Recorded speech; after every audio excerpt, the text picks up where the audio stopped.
तो आज हम लोग स्टार्ट करेंगे ऑर्गेनिक केमिस्ट्री का सबसे बेस्ट टॉपिक, सबसे इंटरेस्टिंग टॉपिक। वो टॉपिक क्या है? GOC। GOC यानी general organic chemistry. General organic chemistry ये चैप्टर बहुत इंपॉर्टेंट है। +2 पॉइंट ऑफ बोर्ड एग्जाम्स के पॉइंट ऑफ व्यू से उतना नहीं बोल सकता हूं, लेकिन कंपटीशन पॉइंट ऑफ व्यू से तो बहुत ही ज्यादा इंपॉर्टेंट है। ऑर्गेनिक केमिस्ट्री को समझने के लिए ये चैप्टर जिस बच्चे का जितना ही स्ट्रांग रहेगा, ऑर्गेनिक केमिस्ट्री पे उतना ही कमांड अच्छा रहेगा।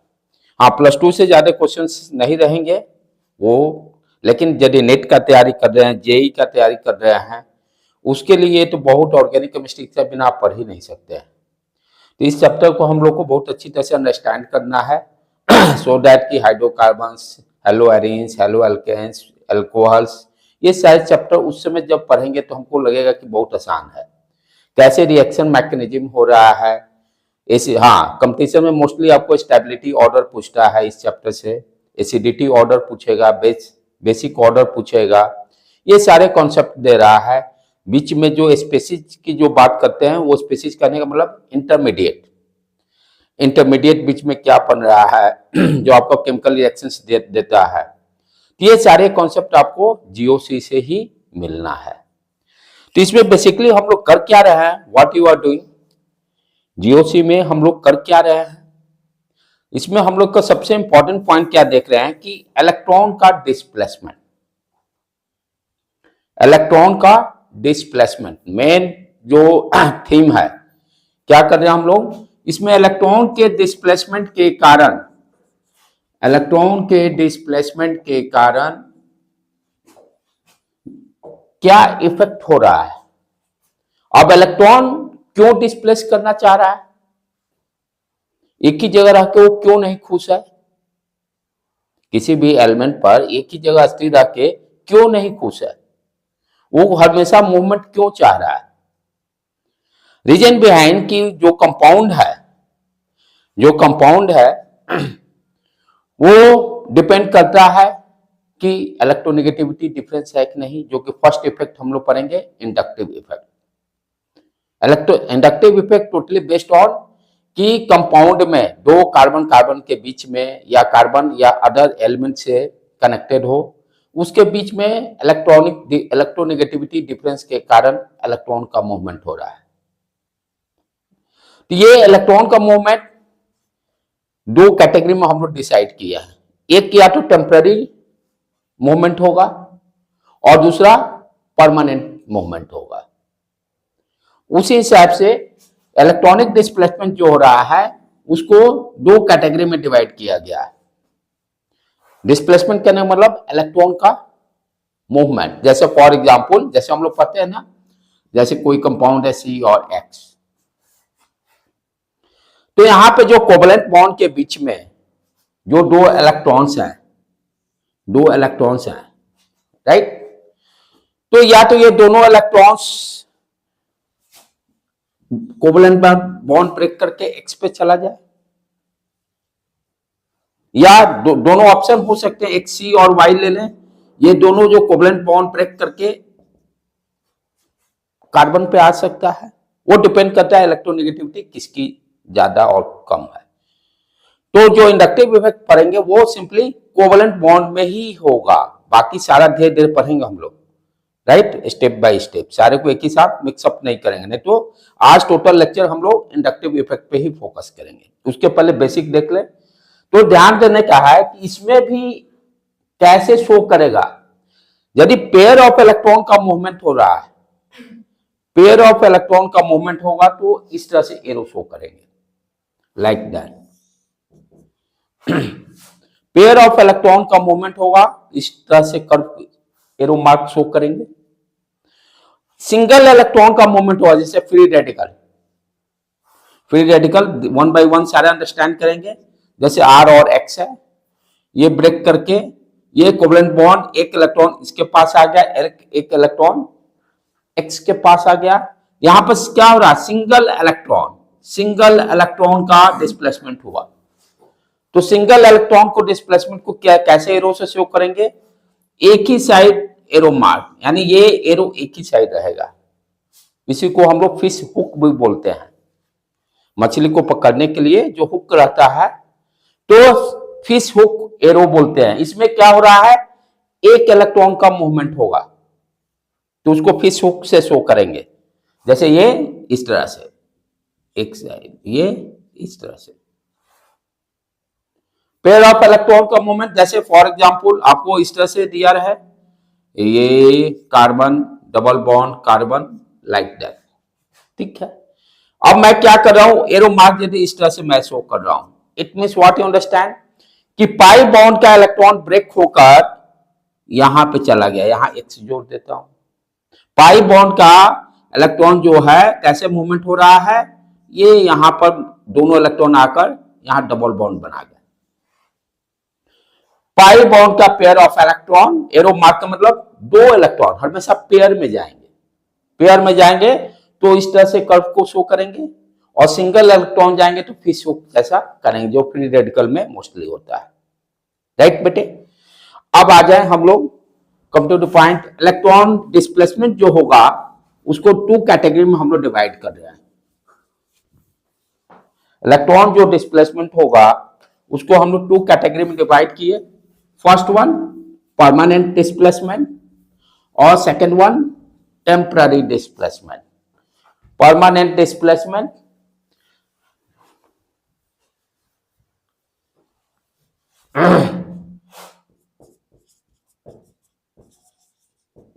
परमानेंट डिस्प्लेसमेंट, ये स्लाइडली नोट्स डिफरेंट रहेगा प्रीवियस ईयर के लेक्चर से।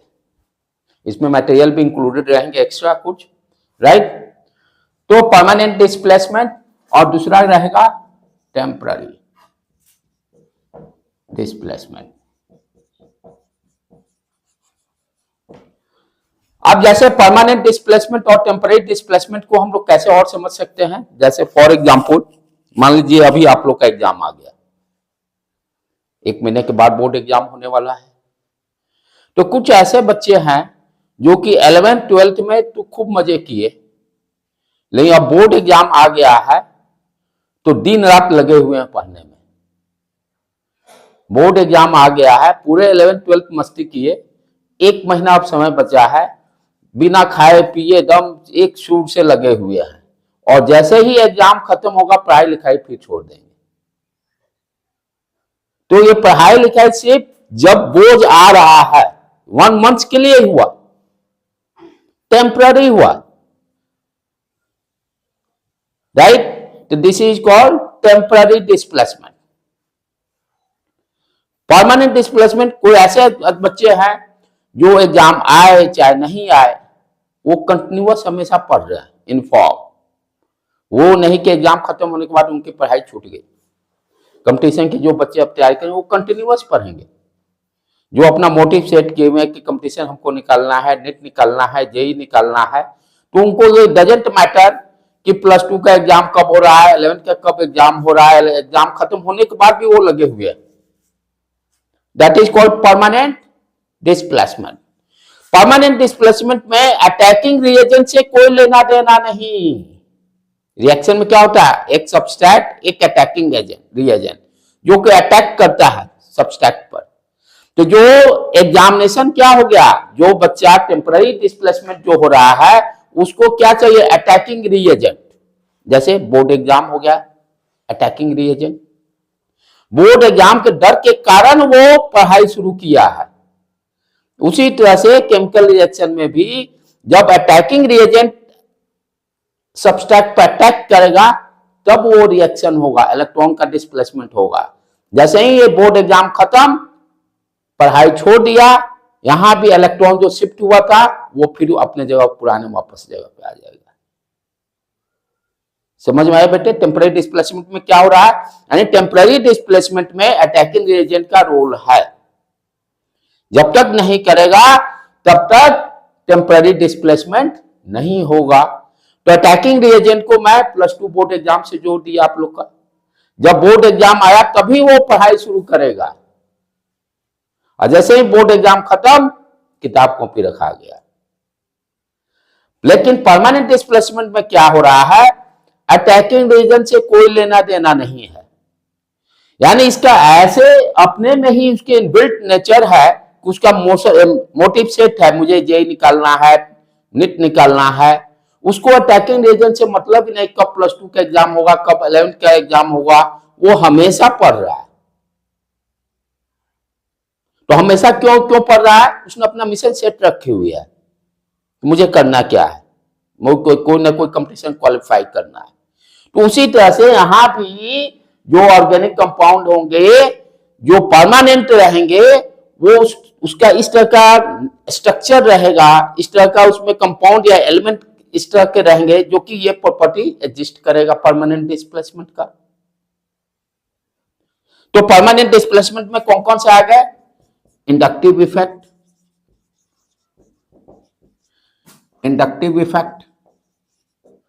दूसरा रेजोनेंस इफेक्ट, इसी में मेसोमेरिक के इफेक्ट भी हम लोग पढ़ेंगे। वाह, एकदम श्योर, कोई सोचना ही नहीं। तो inductive effect, resonance effect, mesomeric effect और hyperconjugation effect. Hyperconjugation effect, ये सारे क्या है, परमानेंट, इनको कोई जरूरत नहीं है अटैकिंग रिएजेंट का, इनमें अपना खुद प्रॉपर्टी है कि वो खुद रिएक्ट करेंगे, राइट। उनके ऐसी स्ट्रक्चर है, ऐसे उसके अंदर में कंपाउंड्स है and element group of atom जो कि परमानेंट डिस्प्लेसमेंट दे रहा है। और टेम्पररी डिस्प्लेसमेंट में कौन सा है, इलेक्ट्रोमेरिक इफेक्ट। ज्यादा ये इंपॉर्टेंट भी नहीं है क्योंकि टेम्पररी है, ठीक है। यहां पर विदाउट अटैकिंग एजेंट ये नहीं हो सकता है, without attacking reagent temporary displacement, जैसे बोर्ड एग्जाम को मैं अटैकिंग रिएजेंट से जोड़ दिया, जब तक बोर्ड एग्जाम नहीं आएगा तब तक वो पढ़ेगा ही नहीं। दूसरी तरह से जब तक अटैकिंग रिएजेंट नहीं होगा तब तक टेम्पररी रिएजेंट नहीं हुआ, फिर जैसे बोर्ड एग्जाम खत्म, इलेक्ट्रॉन जो डिस्प्लेस हुआ था वो पुनः वापस आ जाएगा, लेकिन इसमें ये परमानेंट रहेगा। तो आज हम लोग टोटल का टोटल फोकस करेंगे इंडक्टिव इफेक्ट पर। क्यों पढ़ रहे हैं ये भी रीजन समझेंगे, क्योंकि ऑलरेडी ये क्लियर है कि ऑर्गेनिक कंपाउंड के रिएक्शन कैसे हो रहे हैं, क्यों हो रहा है, किसका डिस्प्लेसमेंट, कौन सा ग्रुप ऑफ एटम किधर जाएगा, क्या होगा, वो सारे हमें ये कॉन्सेप्ट यहां से मिल रहा है। स्टेबिलिटी के बारे में मिल रहा है कॉन्सेप्ट, स्टेबिलिटी से बहुत सारे फैक्टर डिसाइड हो रहे हैं, एसिडिटी प्रॉपर्टी डिसाइड हो जा रहा है, बेसिक प्रॉपर्टी डिसाइड हो जा रहा है, राइट। तो आज का अपना लेक्चर जो रहेगा टोटल किस पर बेस रहेगा, इंडक्टिव इफेक्ट से स्टार्ट करेंगे, 1 by 1 सारा कंप्लीट करेंगे। तो पहले तो ये तो क्लियर हुआ भाई कि इलेक्ट्रॉन डिस्प्लेसमेंट क्या क्या रोल है, इलेक्ट्रॉन डिस्प्लेसमेंट के कारण ही आपका कैसे रिएक्शन हो रहा है वो मालूम चलेगा, स्टेबिलिटी ऑर्डर मालूम चलेगा, एसिडिटी प्रॉपर्टी मालूम चलेगा, किस कंपाउंड्स में कहां पर मेरा अटैकिंग एजेंट अटैक करेगा, वो सारे कॉन्सेप्ट, पूरे कौन सा स्पीसीज बनेगा वो सारा कॉन्सेप्ट, इंटरमीडिएट क्या होगा वो सारे कॉन्सेप्ट क्लियर हो रहे हैं, राइट। तो now we start inductive effect.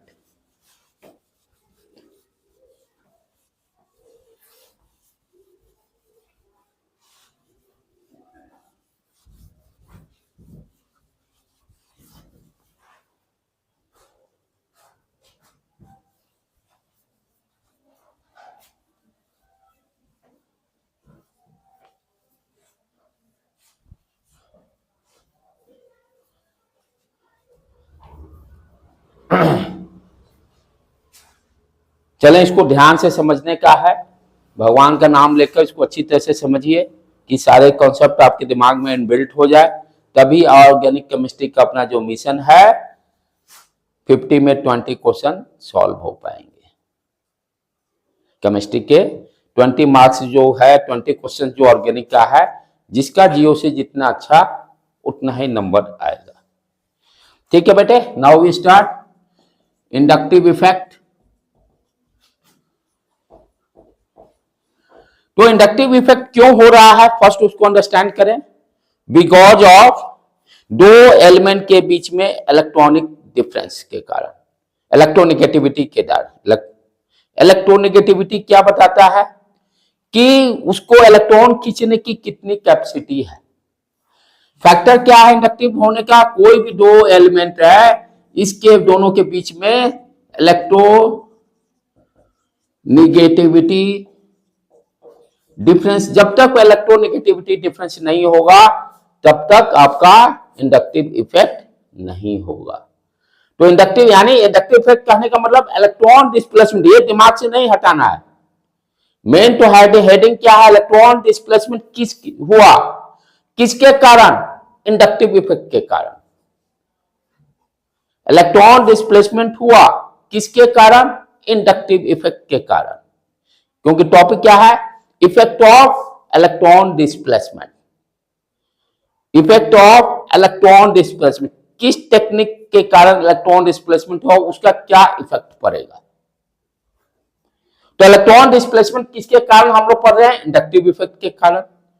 अब इंडक्टिव इफेक्ट में अंडरस्टैंड कर रहे हैं कि इसमें हो क्या रहा है। इंडक्टिव इफेक्ट जहां भी होगा सिंगल बॉन्ड में होगा, पाई बॉन्ड में कभी नहीं होगा। ये जब भी होगा तो सिंगल बॉन्ड या covalent bond, we can say covalent bond. ये सारे बेसिक को अंडरस्टैंड करना है। इंडक्टिव इफेक्ट जब भी होगा या तो कोवलेंट बॉन्ड हो, सिग्मा बॉन्ड जिसको हम लोग बोलते हैं, राइट। सिग्मा बॉन्ड में ही इंडक्टिव इफेक्ट होगा। किसके कारण हो रहा है, जिस सिग्मा बॉन्ड की हम बात कर रहे हैं, कोवलेंट बॉन्ड की बात कर रहे हैं, ये कोवलेंट बॉन्ड देखेंगे ये दो एलिमेंट के बीच में इलेक्ट्रोनेगेटिविटी डिफरेंस है कि नहीं है। और इलेक्ट्रोनेगेटिविटी क्या बताता है कि आइदर सी या एक्स, ये कोवलेंट बॉन्ड का जो इलेक्ट्रॉन है, दो पेयर ऑफ इलेक्ट्रॉन कौन खींचेगा। जिसका वैल्यू ज्यादा वो पेयर ऑफ इलेक्ट्रॉन को अपने तरफ खींचेगा। जिसका इलेक्ट्रोनेगेटिविटी वैल्यू ज्यादा होगा वो क्या करेगा, ये कोवलेंट बॉन्ड को ब्रेक करके दोनों पेयर ऑफ इलेक्ट्रॉन अपने साइड खींच लेगा। नाउ हाउ टू डिसाइड किसकी इलेक्ट्रोनेगेटिविटी ज्यादा है, क्या है, ये सारे हम लोग पीरियोडिक टेबल पढ़े हैं, जस्ट उसको एक बार रिवाइज भी कर लें। पीरियोडिक टेबल में हम लोग क्या पढ़े हैं, लेफ्ट से राइट जा रहे हैं, पीरियोडिक टेबल में इलेक्ट्रोनेगेटिविटी इंक्रीज करता है। लेफ्ट से राइट जाने पर इलेक्ट्रोनेगेटिविटी इंक्रीज करता है। कॉलम में टॉप से बॉटम जाएंगे, इलेक्ट्रोनेगेटिविटी डिक्रीज करेगा, यहां पर इलेक्ट्रोनेगेटिविटी इंक्रीज करेगा। सबसे बेसिक चीज यहां फिर अंडरस्टैंड करेंगे जो हम लोग पीरियोडिक टेबल में ही पढ़े थे हाइब्रिडाइजेशन में, कि कार्बन जो है, कार्बन क्या है, सिंगल सिंगल बॉन्ड भी बना सकता है, डबल बॉन्ड भी बना सकता है, ट्रिपल बॉन्ड भी बना सकता है। तो double bond, single bond, triple bond बनाने के कारण उसका हाइब्रिडाइजेशन कौन कौन सा हम लोग पढ़े हैं, sp भी हो सकता है, sp2 भी हो सकता है और sp3 भी हो सकता है। अब इसमें किसका इलेक्ट्रोनेगेटिविटी ज्यादा है, हाउ टू डिसाइड, क्यों, व्हाट इज द रीजन। हाँ, रीजन क्या है, इसमें हम लोग क्या बताते हैं कि sp का इलेक्ट्रोनेगेटिविटी ज्यादा है sp2 से और sp3 से। अब याद देखो कैसे, इसको याद भी नहीं रखने का, sp मतलब 100 को दो भाग में बांटना है, 50% s कैरेक्टर रहेगा। ये तीन भाग में 100 को डिवाइड करो, 33 के आसपास आ जाएगा। एक s दो p क्या हो जाएगा, 100 डिवाइडेड बाई 3, 33 के आसपास। यहां 4, एक s, 4 सिग्मा बॉन्ड हो गया ना, एक s 3 p, तो ये 4 क्या करें, 100 को 4 से डिवाइड कर देंगे, 25%। तो इस सबसे ज्यादा s कैरेक्टर कहने का मतलब कि s का शेप कैसा होता है, स्फीयर जैसा होता है। तो और p का क्या है, डंबल से। तो s कैरेक्टर जैसे ही गोला ज्यादा रहे तो इलेक्ट्रॉन खींचने की उसकी क्षमता ज्यादा रहेगी। तो जिसमें s कैरेक्टर रहेगा ज्यादा वो क्या करेगा, इलेक्ट्रॉन को अपने साइड खींचेगा। इट मीन्स यहां से डिसाइड हो गया कि जिसमें एस का कैरेक्टर ज्यादा होगा, इसमें सबसे ज्यादा है 50%, यहां पर 33 के आसपास है, यहाँ 25%। पी पे डंबल सेल है ना, साइज शेप छोटा ऐसे, और स्पेयर क्या होगा ऐसे, तो इलेक्ट्रॉन को खींचने की ज्यादा से है ना, क्षमता ज्यादा रहेगा, स्पेयर में ज्यादा इलेक्ट्रॉन ऑक्युपाई करेंगे, राइट। तो sp का मतलब कार्बन कार्बन के बीच में ट्रिपल बॉन्ड, राइट। sp2 का मतलब कार्बन कार्बन के बीच में डबल बॉन्ड, और sp3 के मतलब कार्बन में चार सिग्मा बॉन्ड। तो कभी कभी आप यहां से ये डिसाइड होगा, ये भी बहुत इंपॉर्टेंट है कि इलेक्ट्रोनेगेटिविटी सबसे ज्यादा sp का हो गया, तब sp2, तब sp3। ये तो हम लोग को पहले क्लियर किए भाई कि इलेक्ट्रोनेगेटिविटी डिफरेंस के कारण क्या हो रहा है, यहां पर इलेक्ट्रॉन का डिस्प्लेसमेंट हो रहा है, राइट। अब चले आगे बढ़े हम लोग, ये तो अभी बेसिक क्लियर किए।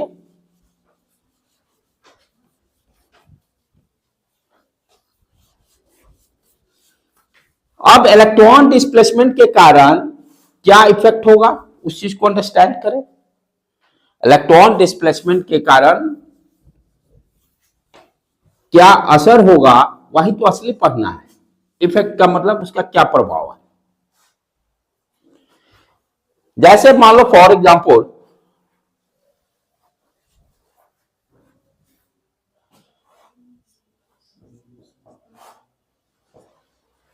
कार्बन और एक एक्स एलिमेंट कंसीडर किया है, ठीक है। मैं यहां पर क्या कंसीडर कर रहा हूं कि एक्स की इलेक्ट्रोनेगेटिविटी कार्बन के रेस्पेक्ट में ज्यादा है। एक्स की इलेक्ट्रोनेगेटिविटी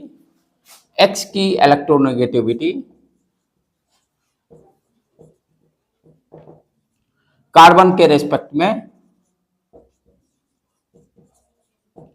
ज्यादा है, मोर। तो क्या होगा, जिसकी इलेक्ट्रोनेगेटिविटी ज्यादा, कहने का मतलब एक कार्बन और एक्स के बीच में जो कोवलेंट बॉन्ड ब्रेक होगा, तो ये पेयर ऑफ इलेक्ट्रॉन एक्स की इलेक्ट्रोनेगेटिविटी ज्यादा होने के कारण ये कहां पे आ जाएगा, यहां पर आ जाएगा।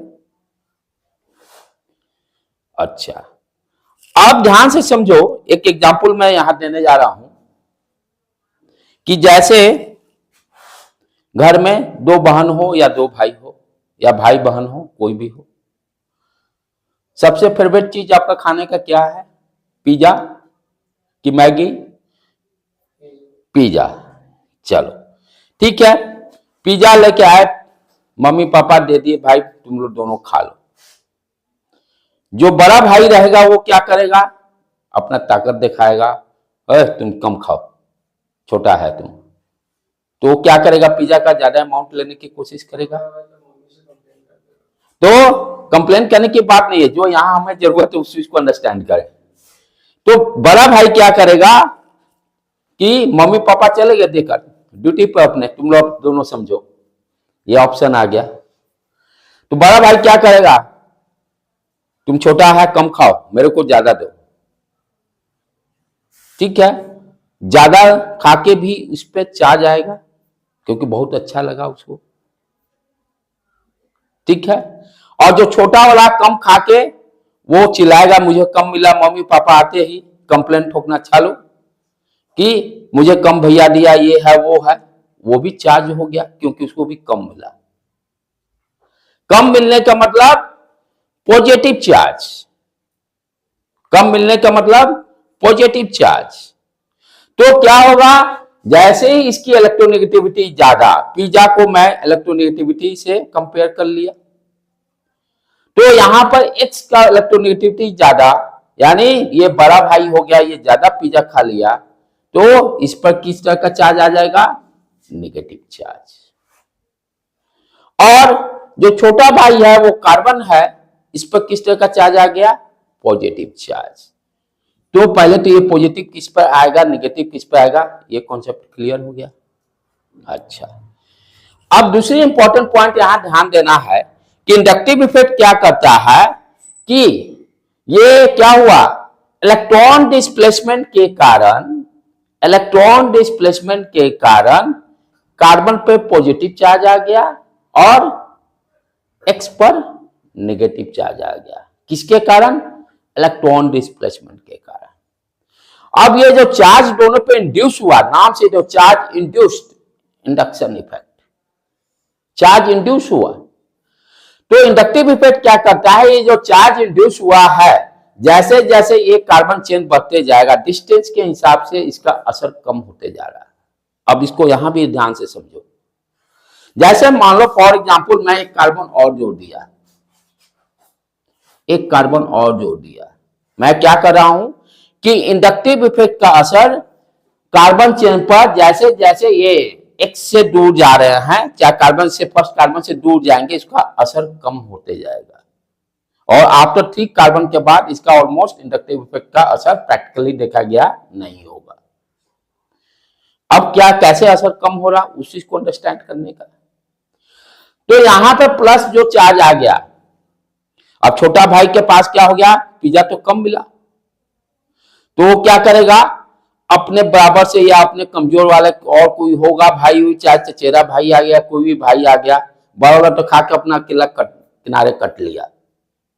अब ये फिर डिमांड किया, मम्मी पापा फिर पिज्जा लाओ, मेरा हमको भैया दिया ही नहीं। तो अब इस बार क्या कहेगा कि तुरंत उसके बाद एक और ब्रदर उसका घर में एंट्री ले लिया, उसके लेवल का ही, थोड़ा सा छोटा। बड़ा भाई एक्स को तो अब कोई लेना देना नहीं।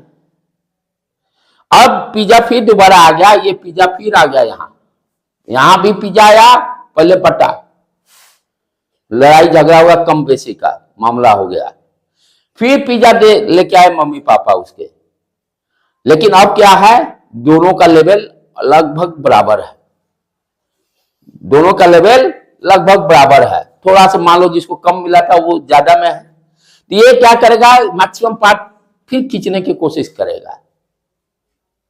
यानी इसके पास इलेक्ट्रॉन की कमी हो गई, जो ये इलेक्ट्रॉन ये गया था, इलेक्ट्रॉन की कमी हो गई, तो ये फिर खोजेगा उस कमी को भरपाई करने के लिए। जैसे छोटा भाई को पिज्जा कम मिला था, वो पिज्जा का अगेन डिमांड किया। सिमिलरली यहां भी कार्बन के पास जो इलेक्ट्रॉन मूव कर गया, तो इसके पास इलेक्ट्रॉन की कमी हो गई, ये क्या देखेगा, अपने पड़ोसी कार्बन के पास इलेक्ट्रॉन है कि नहीं है, पड़ोसी इलेक्ट्रॉन के पास है कि नहीं है। लेकिन नेट चार्ज पॉजिटिव ही रहेगा। मान लो जैसे मान +4 कूलम लिए चार्ज और यहां से -2 कूलम लिया, नेट चार्ज तब भी +2 ही रहेगा, पॉजिटिव ही रहेगा, ये नेगेटिव नहीं होगा। प्लस पहले से +q चार्ज है और यहां से मान लो कमी जो पड़ा, इससे इलेक्ट्रॉन जो लिया -2, लेकिन ओवरऑल चार्ज पॉजिटिव ही रहा, +2 कूलम। इट डजंट मीन कि ये इलेक्ट्रॉन लेगा तो इस पर निगेटिव चार्ज आएगा, क्योंकि दोनों बराबर लेवल के हैं भाई। छोटे छोटे जो हैं भाई, ज्यादा डिफरेंस नहीं कर रहे हैं, ठीक है, थोड़ा सा 95% ले लिया, लेकिन ओवरऑल क्या है, उस पर चार्ज जो है पॉजिटिव ही रहेगा। अब इस पर क्या होगा, इससे कम चार्ज होगा। अब क्या है, फिर अगेन चार्ज इंड्यूस, ये -2 गया इस पर क्या होगा, चार्ज इंड्यूस होगा, लेकिन प्लस डेल के रेस्पेक्ट में बहुत कम इंड्यूस होगा। इसीलिए बुक में देखो कभी डेल डेल प्लस लिखता है, लाइक दैट। इसका मतलब क्या, डेल का मतलब छोटा, छोटा से भी छोटा। बुक में लिखता है ना del plus, del del plus, फिर del del plus, like that. इसका मीनिंग क्या है, डेल का मतलब भी होता है स्मॉल, या डेलेक्स अंडरस्टैंड करो, डेलेक्स में भी स्मॉल होता है, छोटा में छोटा। तो क्या देखे हम, प्लस चार्ज का असर कम हुआ दूसरे कार्बन पर, फिर सिमिलरली उसी तरह से इस पर भी असर कम होगा, फिर पिज्जा आ गया। लेकिन इसके बाद क्या होगा, 3 कार्बन के बाद तब दोनों जुड़वा भाई आ गए। इसके बाद जो हुआ, ये दोनों जुड़वा भाई हो गए।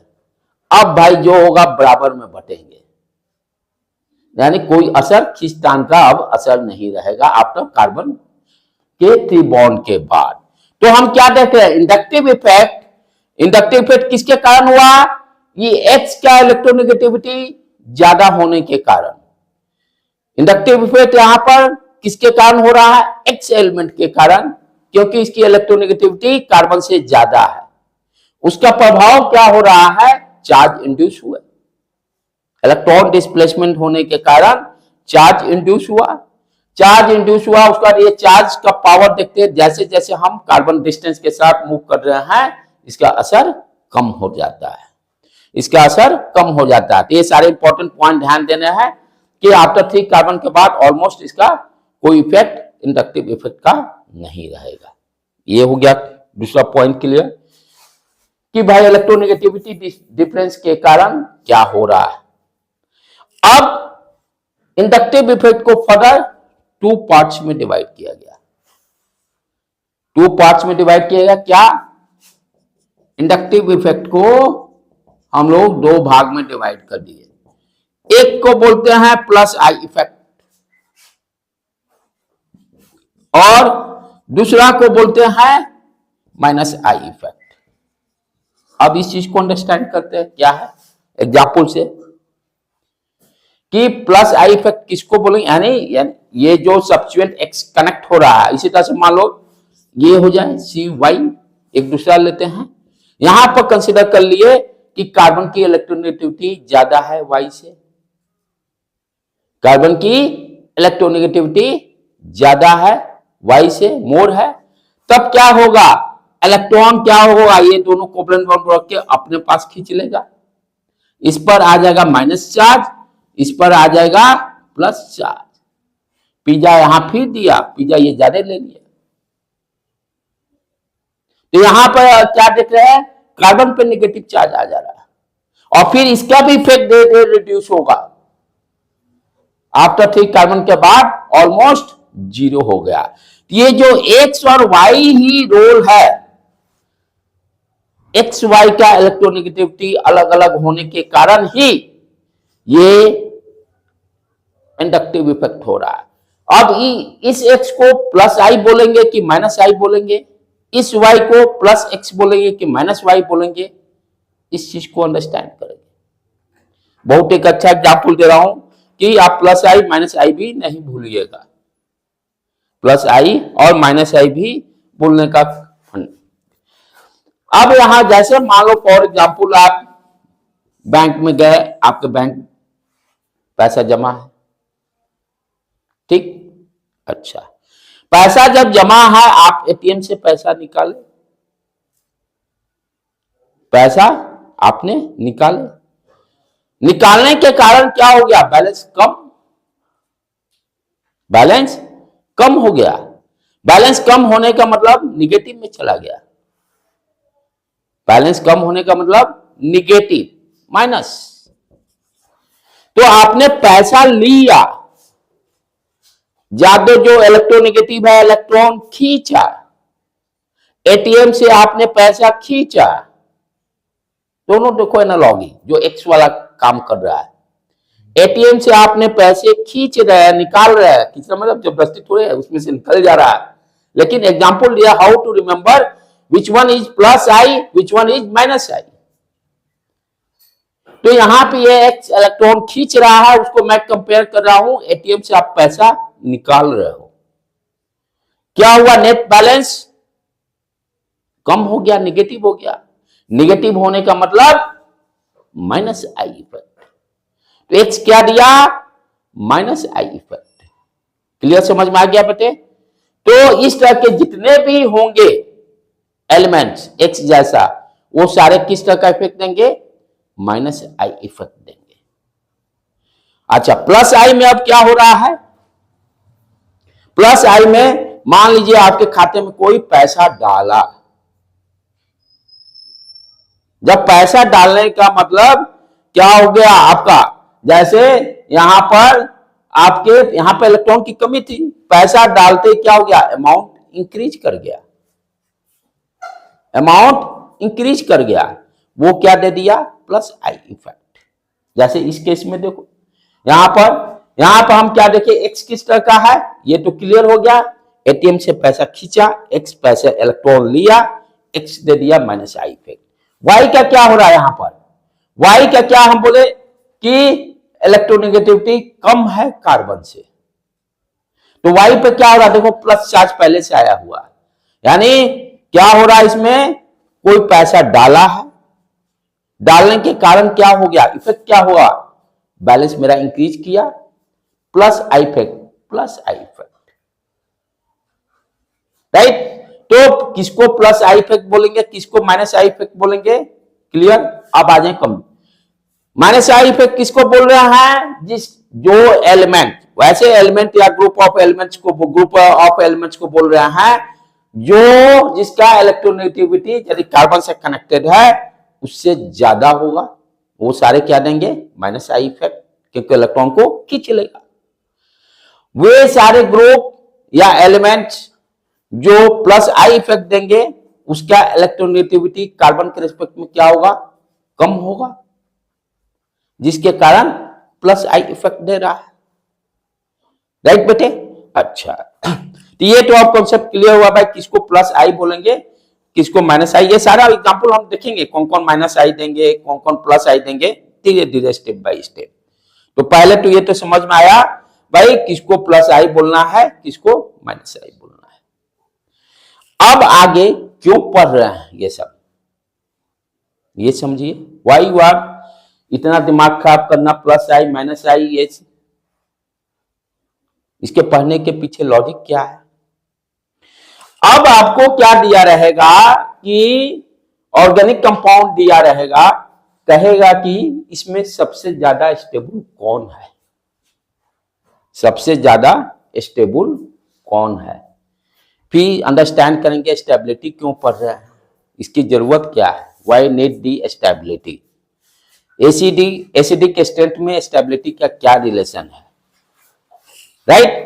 तो अब अंडरस्टैंड करते हैं कि स्टेबल कौन होगा उसके बारे में, प्लस आई वाला होगा कि माइनस आई वाला होगा, उसको एक एग्जांपल के थ्रू उसको भी अंडरस्टैंड करेंगे कि माइनस आई इफेक्ट स्टेबिलिटी ज्यादा देगा कि प्लस आई इफेक्ट ज्यादा देगा। तो ये तो क्लियर हो गया बेटे कि कोई भी कंपाउंड से दिया रहेगा ये लाइक दैट, ये एक्स ले लिया, तो एक्स की यदि इलेक्ट्रोनेगेटिविटी ज्यादा होगी तो ये दोनों पेयर ऑफ इलेक्ट्रॉन यहां पे आ गया, माइनस चार्ज इंड्यूस हो गया, इस पर प्लस चार्ज इंड्यूस हो गया। तो ये जैसे ही अब ये जो माइनस चार्ज इंड्यूस हो गया, जैसे मान लिया फॉर एग्जांपल इस तरह से इसको समझो, कार्बोक्सिलिक एसिड है, अब यहां से यहां पर आप ध्यान से देखोगे ये क्या है, स्ट्रक्चर इसी तरह का है कुछ, OH, inductive effect sigma bond में एग्जिस्ट करेगा, कोवैलेंट बॉन्ड, तो यहां पर किसके बीच में एग्जिस्ट करेगा, ऑक्सीजन और हाइड्रोजन के बीच में। ये सारे यही पॉइंट ध्यान रखना है। कार्बन और हाइड्रोजन ऑक्सीजन के बीच में कौन, अरे तो पहले तो यहीं पर देख लेंगे ना, शुरुआत में इंड पॉइंट पे सब कहानी होना ना, बीच मैदान में थोड़े जाना है, अभी जो भी होगा किनारे किनारे पर असर होगा, राइट। फिर इसका प्रभाव जाएगा अंदर, तो ये पूरा OH, सॉरी मेरे से भी गलती, यहाँ H, हाँ ठीक है कोई दिक्कत नहीं, ऑक्सीजन हाइड्रोजन में। अच्छा, अब यहां समझना क्या है कि पहले क्या है कि ये H आयन, H जो है यहां से रिमूव होने की कोशिश करेगा, ठीक है, रिमूव होकर क्या होगा, एनायन बन जाएगा, ये क्या बन जाएगा, COO-। ये किसके कारण हुआ, माइनस या प्लस जो ब्रेक हुआ ये H+ हो गया, ये कोवैलेंट बॉन्ड ब्रेक हुआ, ये इलेक्ट्रॉन इस ऑक्सीजन के पल्ले आ गया और हाइड्रोजन पे इलेक्ट्रॉन की कमी, उस पर प्लस आ गया, वो सब चीजें ये सारी समझ में आ रहा है। अब नेक्स्ट कि स्टेबिलिटी किसका ज्यादा किसका कम होगा, how to decide. Organic chemistry में कॉन्सेप्ट क्या है, कोई भी कंपाउंड हो सबसे ज्यादा स्टेबल कौन रहेगा, सबसे ज्यादा खुश कौन रहेगा, जिसको किसी से मतलब ही नहीं, महात्मा संत, ना कोई उनको फैमिली से मतलब, ना किसी दुनियादारी से मतलब, ह्यूमन बीइंग में सबसे ज्यादा स्टेबल जो संत महात्मा है। रीजन, ना उनका कोई फैमिली मेंबर है, ना किसी से ज्यादा मोह सिकवा है, कुछ नहीं, सबसे ज्यादा स्टेबल है। राइट। अनस्टेबिलिटी किसके पास है? जो जितना अरबों रुपए का बिजनेस कर रहा है वो सबसे ज्यादा परेशान है। जितने बड़े इंडस्ट्रीज हैं, आप सोचते हो कि ऐशो आराम की जिंदगी जी रहा है, नॉट। आप अपने खुद रखिए, मान लीजिए मेरे को महीने में 30,000 सैलरी फॉर एग्जांपल मिल रही है और एकाएक 2 लाख मिल जाए, मैं तुरंत थोड़ी देर के लिए अनस्टेबल हो जाऊंगा। राइट। तो अनस्टेबिलिटी को यानी इलेक्ट्रॉन्स को मैं इस पैसे से भी कंपेयर कर रहा हूं। एक बंदे के पास पैसे इतने आ रहे हैं कि प्रॉपर परिवार उसका सारा खर्चा निकल जा रहा है, जितनी उसकी रिक्वायरमेंट है, ना ज्यादा आ रहा है ना कम आ रहा है, वो आदमी सबसे ज्यादा खुश, सबसे ज्यादा स्टेबल। एक ऐसा आदमी है जिसके पास पैसे की कमी है, पैसे उतने नहीं मिल रहे हैं, जिसके कारण सारा रिक्वायरमेंट उसका फुलफिल हो रहा है। पैसे की कमी सबसे ज्यादा, वहां भी अनस्टेबिलिटी हो गई। और एक ऐसा आदमी जिसके पास रिक्वायरमेंट से एक्सेस पैसा आ गया, वहां भी अनस्टेबिलिटी हो रहा है। यानी इलेक्ट्रॉन का मिलना या इलेक्ट्रॉनिक का कम होना, दोनों जगह अनस्टेबिलिटी क्रिएट कर रहा है। जैसे इंडक्टिव इफेक्ट के कारण क्या हो रहा है कि जो एलिमेंट्स है, एक्स जो है, वो उसके पास इलेक्ट्रॉन आ गया, तो यहां पर हम देखेंगे कि प्लस आई इफेक्ट स्टेबिलिटी देगा कि माइनस आई इफेक्ट, दोनों देंगे अनस्टेबिलिटी। न्यूट्रल, क्योंकि हम क्या कॉन्सेप्ट सीख रहे हैं, जो न्यूट्रल कंपाउंड होगा, जिसके पास कोई चार्ज नहीं होगा, वो सबसे ज्यादा स्टेबल है। और जिसके पास या तो चार्ज की कमी हो जाए, आइदर पॉजिटिव या नेगेटिव, अनस्टेबल रहेगा। अब है ठीक है, पैसे ज्यादा आ गए, कम बढ़ेगा, मान लो 3-4 बिजनेस, टाटा ग्रुप हो गया, अंडानी ग्रुप हो गया, इस तरह से 3-4 विप्रो ग्रुप हो गया। अब उसमें कौन सबसे ज्यादा अनस्टेबल है? सारे तो अनस्टेबल हैं ही, क्योंकि एक्सेस मनी है उन लोगों के पास, बहुत सारे एम्प्लॉय हैं, सारे को खर्चा भी करना है, सारे को मेंटेन करना है। अब उन चारों में कंपेयर करने के लिए हमें देखना पड़ेगा कि किसके पास एक्सेस अमाउंट कम है। चारों के पास एक्सेस अमाउंट है, अब स्टेबल कौन होगा? जिसके पास ज्यादा पैसा, उतने सबसे ज्यादा एक्सेस अमाउंट हो, वो सबसे ज्यादा अनस्टेबल होगा। यानी निगेटिव चार्ज जिसके पल्ले ज्यादा होगा वो सबसे ज्यादा अनस्टेबल होगा, या पॉजिटिव चार्ज जिसके पास सबसे ज्यादा होगा वो अनस्टेबल होगा। समझ में आ रहा है बेटे? अच्छा, अब बातें हैं कि इस अनस्टेबिलिटी को और कैसे कंपेयर कर सकते हैं। एक बहुत और अच्छा एग्जांपल दे रहा हूं, क्योंकि ये सब इसलिए पढ़ा रहा हूं कि जितने ये कॉन्सेप्ट क्लियर रहेंगे स्टेबिलिटी का, उतने आपका फंडा क्लियर रहेगा। जैसे मैं किसी को, मान लो कोई अनाथालय में पैसे दान देना चाह रहा हूं, ठीक है, तो पहले तो मेरी इच्छा होना चाहिए दान देने के लिए। जैसे यहां क्या हो रहा है, इलेक्ट्रॉन का लेन देन दान ही हो रहा है, मेरी इच्छा होना चाहिए उसको इलेक्ट्रॉन देने के, पैसे दान देने के लिए। जब तक इच्छा नहीं हो तब तक मैं नहीं दे पाऊंगा। अब यदि इच्छा है, दान दे रहा हूं, यहां पॉइंट ध्यान रखिए, यदि दान देने से मेरे पास पैसे सारे खत्म हो जा रहे हैं, मैं क्या हो जाऊंगा? अनस्टेबल। मेरे पल्ले अपने खाने के लिए पैसे ही नहीं, दान तो दे दिया, लेकिन उस दान देने के कारण, इलेक्ट्रॉन देने के कारण क्या हुआ? मेरे को खाने का अपने पास पैसे नहीं है, मैं क्या हो गया? अनस्टेबल। इलेक्ट्रॉन दिया, इलेक्ट्रॉन देने के कारण क्या हुआ? अनस्टेबिलिटी हो गया, खाने के ही पैसे नहीं है। दूसरा स्कीम इसी में समझिए, यदि गवर्नमेंट मुझे कहती है कि आप दान दोगे तो आपको 25% हम एक्सेस अमाउंट देंगे, 100 रुपया दे रहे हो तो आपको 25% हम एक्सेस दे रहे हैं, चाहे 125 दे रहे हैं फॉर एग्जाम्पल। कुछ आपको बेनिफिट दिया जाएगा इनकम टैक्स में। तो मुझे क्या, मैं तो सोचूंगा मेरा इनकम टैक्स बच जाएगा। तो उस दान देने से क्या हुआ, मेरे को फायदा हो गया कि इनकम टैक्स में मुझे रिबेट मिल गया। तो इलेक्ट्रॉन दान देने से क्या हुआ, यहां स्टेबिलिटी अटेन हुआ।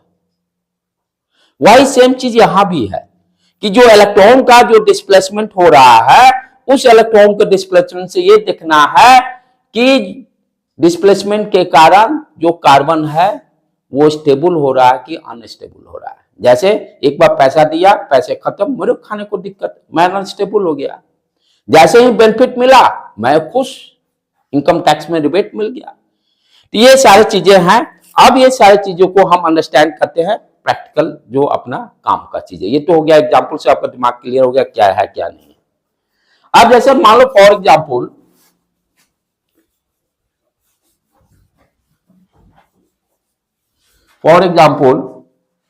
CH2 डबल बॉन्ड CH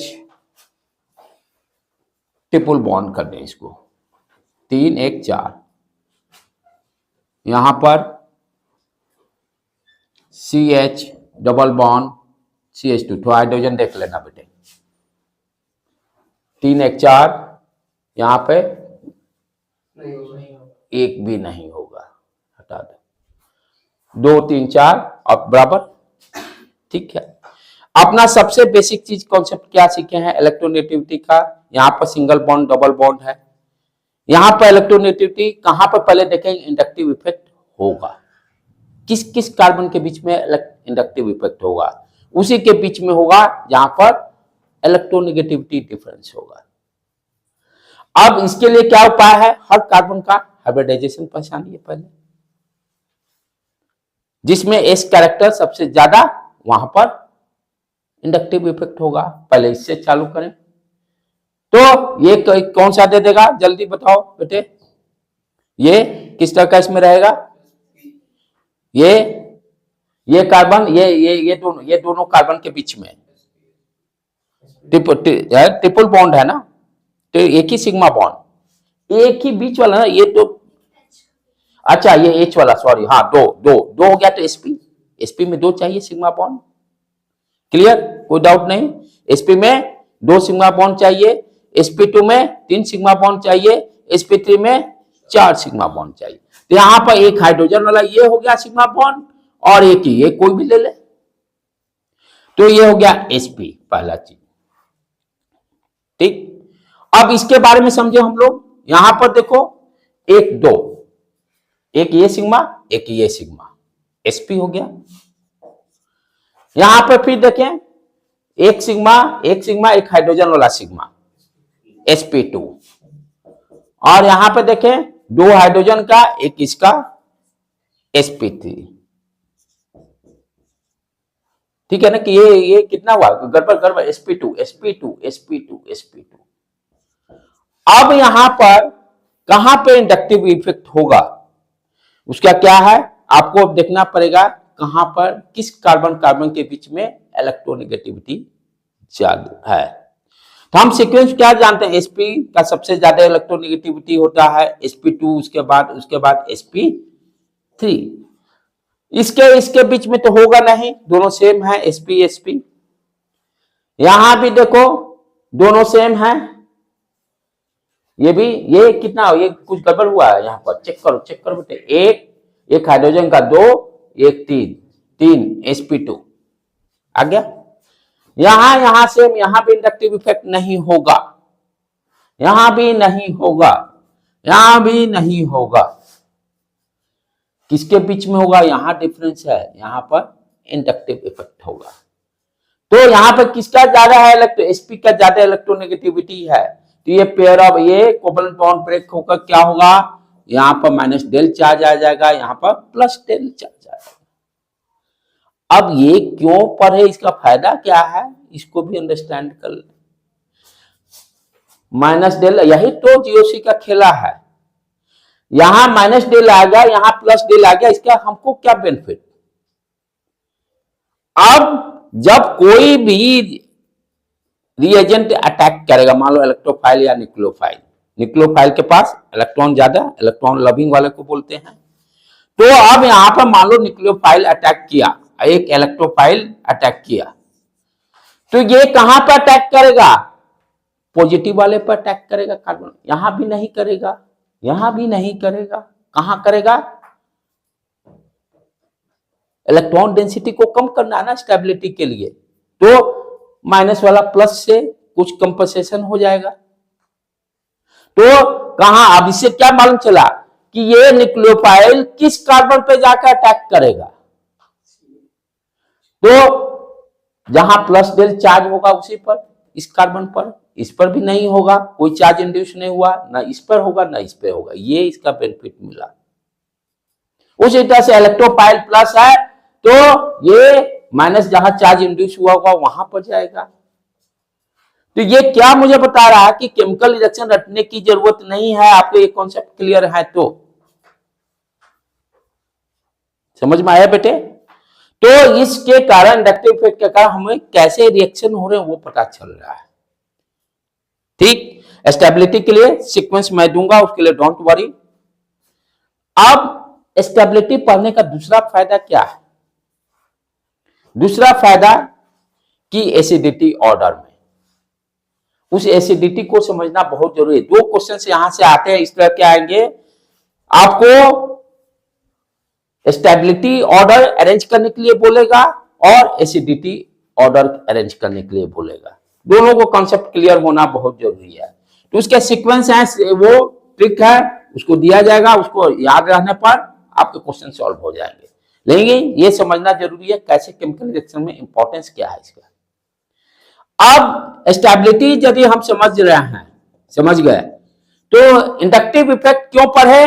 जो ऑर्गेनिक कंपाउंड दो अलग अलग देंगे, कौन सा ज्यादा स्टेबल कम है पता चल गया। जब स्टेबिलिटी आपको मालूम चल गया तो स्टेबिलिटी डिसाइड करेगा एसिडिटी स्ट्रेंथ को। कैसे? उस चीज को अंडरस्टैंड कीजिए। स्टेबिलिटी से हम डिसाइड करेंगे कौन सा ऑर्गेनिक कंपाउंड कितना एसिडिक है, कम है, ज्यादा है, जो भी है वो डिसाइड होगा अपना।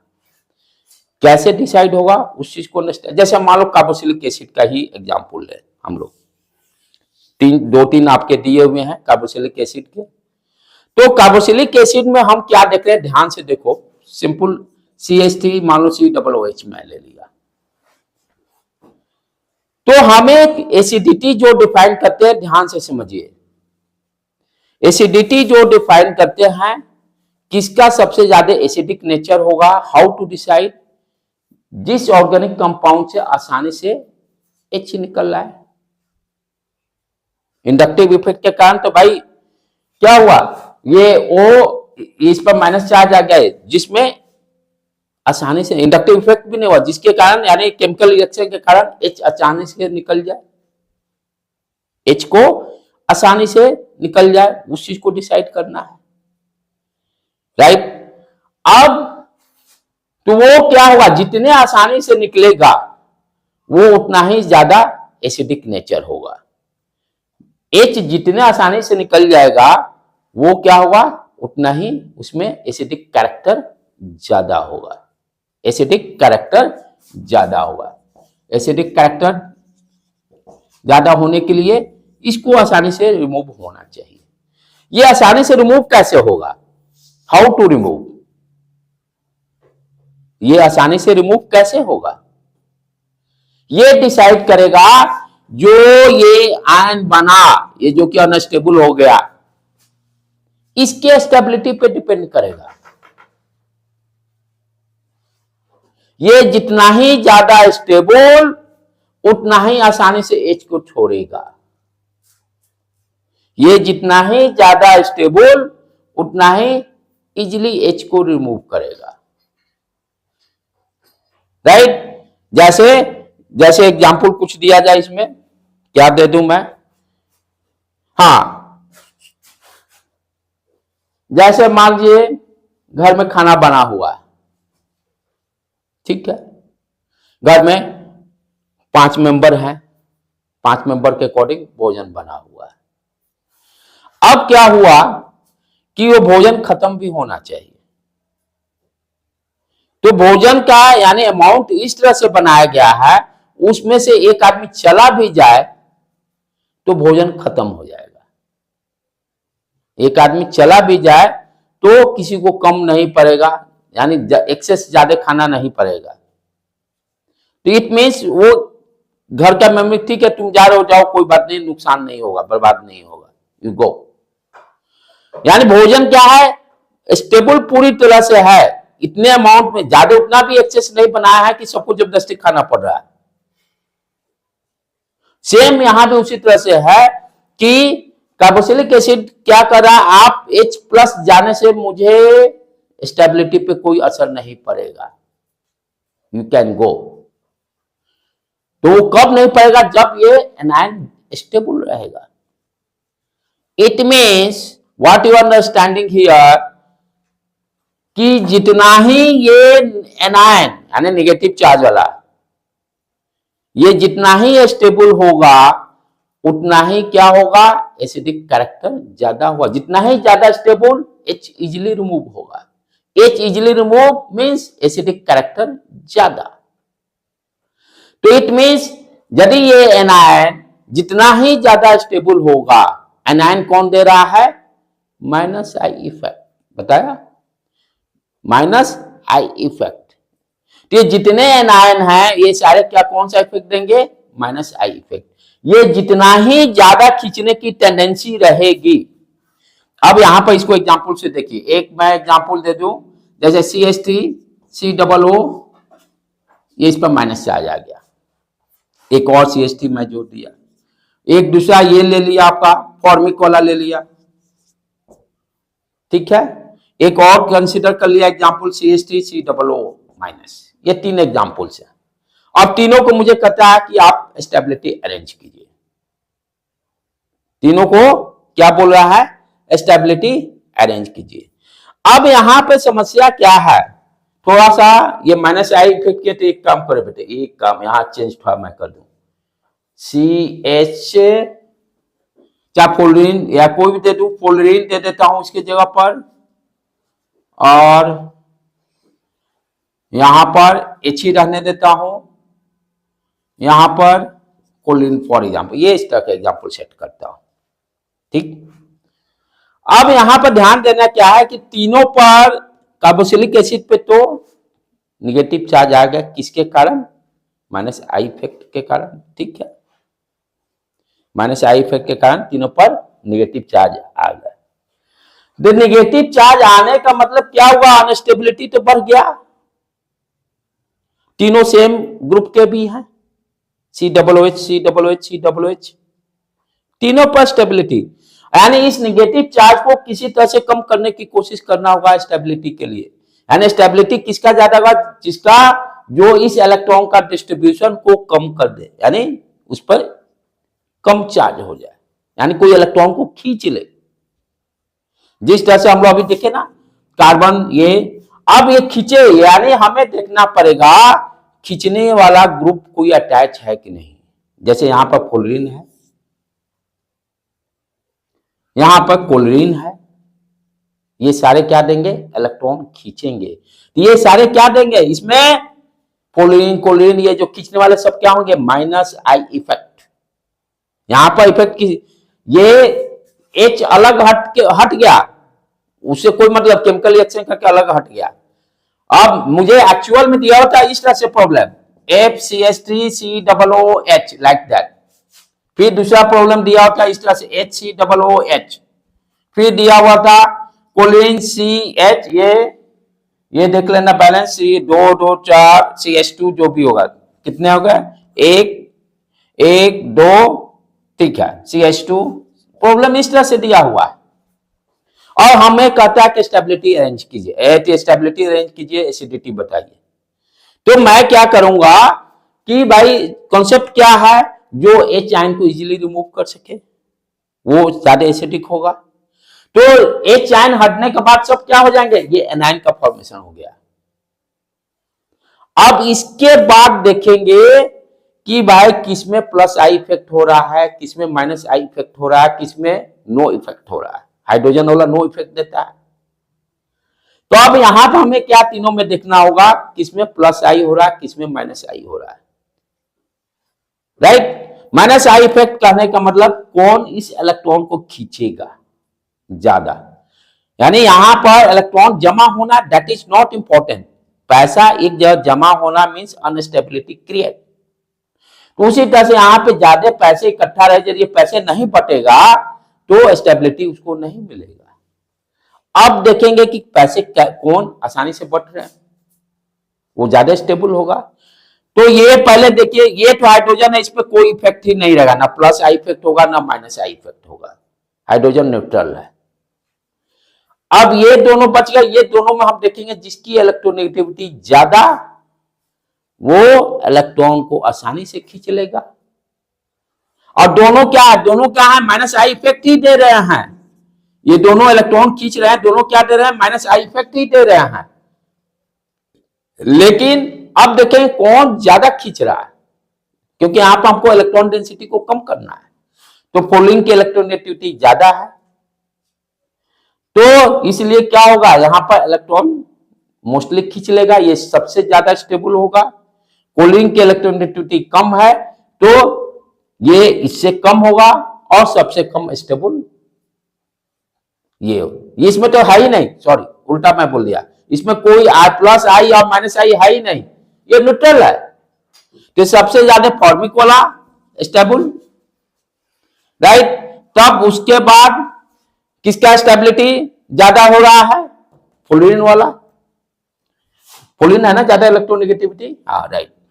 तब fluorine CH3 COO minus, then आ गया कोलिन CH2 COO।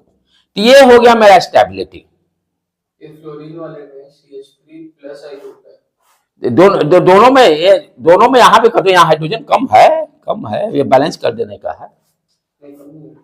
देख लो, ये एक से CH3 बढ़ाया नहीं हूँ, यहाँ पे ज्यादा हाइड्रोजन मैं लिख रहा हूँ, यहाँ हाइड्रोजन दोनों में एक ही है, दो ही कार्बन है, दोनों में 2 ही कार्बन। ये CH3 का अलग रोल होगा, बताएंगे 1 by 1, ठीक है।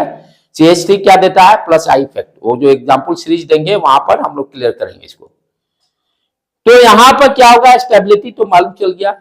स्टेबिलिटी का पैमाना क्या है कि जिस इलेक्ट्रॉन डेंसिटी का इजीली डिस्ट्रीब्यूशन, जो इलेक्ट्रॉन यहां जमा हुआ H+ निकलने के कारण, जो जितने अच्छी तरह से डिस्ट्रीब्यूट करेगा, यानी यहां पर किसी तरह से इलेक्ट्रॉन डेंसिटी को कम करना। पैसे आपके पास जमा हो गए, जितने अच्छी तरह से उसको पैसे को आप डिस्ट्रीब्यूट करोगे, आप स्टेबल उतना ही अच्छी तरह से रहोगे। अब स्टेबिलिटी से ही डिसाइड होता है, जो सबसे ज्यादा स्टेबल वो सबसे ज्यादा एसिडिक होगा, क्योंकि ज्यादा स्टेबल रहेगा तभी ना, जाने से कोई असर नहीं पड़ा, तुम जा भाई H, मेरे को कोई असर नहीं पड़ रहा है। जब स्टेबल नहीं रहेगा तो फायदा क्या, पैसा मैंने दिया दान, खुद कंगाल हो गया, अनस्टेबल हो गया। और पैसा दिया लेकिन गवर्नमेंट बेनिफिट दिया, इनकम टैक्स में रिलैक्सेशन, स्टेबल बना मैं। सेम चीज यहां भी उसी तरह से, जो स्टेबल सबसे ज्यादा रहेगा उसको जाने से कोई असर नहीं पड़ रहा। तो ज्यादा स्टेबल होने का मतलब क्या हुआ, H को अच्छी तरह से, ज्यादा स्टेबल में H को रिलीव किया आसानी से। और दूसरा एग्जांपल क्या से, मैं मान लो आपको किसी आपके घर में फैमिली मेंबर को फ्लाइट पकड़ना है, और भी नाइट को, ठंड का दिन है, अब उसको छोड़ना आपकी जिम्मेवारी है। अब मान लो मेरे पास कार नहीं है, सिर्फ बाइक है, बाइक नहीं है साइकिल है, साइकिल से जाने में उतना ही मुश्किल, यदि बाइक है तब भी ठंड लगेगा, छोड़ रहे हैं लेकिन दिक्कत तो मुझे भी तो ठंड लगेगा, कार से गए ठंड कम लगा। ये देखो, अभी आप सोच रहे हो ना, जिस समय यानी 80 से बिफोर यू थिंक साइकिल भी एक होना बहुत बड़ी बात होती थी 80 to 90 के बीच में। 80 to, आपको विश्वास नहीं, जब हम 93 में ग्रेजुएशन मैट्रिक किए थे, घर में एक साइकिल होता था, वो जो भी पिताजी ऑफिस जाते थे 2 साइकिल खरीदने के लिए भी पैसे नहीं रहते थे, क्योंकि गवर्नमेंट जॉब में थे भाई, उसमें सैलरी कम थी, तो साइकिल एक होना भी बहुत ही बड़ी बात थी। फादर को इतनी नहीं थी कि ट्यूशन जाना, हमको यहाँ से लॉयला स्कूल के पास में जाता था, यहाँ से रोज मैथ्स का ट्यूशन, पैदल जाना पैदल आना, और भी टाइमिंग दोपहर का 3 बजे, गर्मी के दिन में धूप में 2 बजे यहाँ से निकलना। तो जो उस झेला है उस चीज को समझता है साइकिल भी क्या है। जैसे अब आपके लिए होगा मर्सिडीज कार, कंपेयर करो मर्सिडीज कार से अपने आपको। उस टाइम में, अभी टाइम में जो साइकिल का वहां इंपॉर्टेंस था, अब भाई मेरे पास 10 लाख की गाड़ी से नहीं 30 लाख की गाड़ी रहती तब उसका मजा अलग है। बाइक ही लो, एक से एक स्पीड वाला बाइक आ गया। तो ये टाइम के हिसाब से सारे स्टेटस चेंज होते हैं। आज यहीं पर रहने देते हैं, कल हम लोग इसमें इसका सीक्वेंस देखेंगे, प्लस आई का माइनस आई का, और उसका बहुत सारे एग्जाम्पल्स को सॉल्व करेंगे बेटे। राइट बेटे, यहीं पर रहने देते हैं।